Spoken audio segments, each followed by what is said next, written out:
बल्लू ने एक दिन ऐलान किया, कल दोपहर को चाय पार्टी है। सब जंगल वाले दोस्तों को दावत है। अगले दिन सब जानवर तैयार होकर आ गए। खरगोश ने जूते पालिश किए, उल्लू ने चश्मा पहना, बंदर ने टाई लगाई। लेकिन जैसे ही सब बैठे, बली चाय के बजाय दूध ले आई। उल्लू बोला, ये क्या? चाय की पार्टी है, चाय कहाँ है? बली बोली, अरे भाई, मैं तो सिर्फ दूध पीती हूँ, चाय तो बड़ों की चीज है। बंदर बोला, तो फिर दावत का नाम दूध पार्टी रखती ना।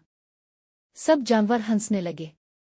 खरगोश ने कहा, चुल्लू अब दूध की चाय बना लेते हैं, दूध तो है ही। और सब ने मिलकर हंसी खुशी दूध में बिस्कुट डुबोकर पार्टी मनाई। सबक, दावत देते वक्त जो वादा करो वो पूरा भी करो, वरना मेहमान हंसेंगे या नाराज होंगे। सब्सक्राइब करें और सुने दिल को छूती दास्तानें। UB A Urdu स्ट्रीज। अगली कहानी तक अपना ख्याल रखिएगा।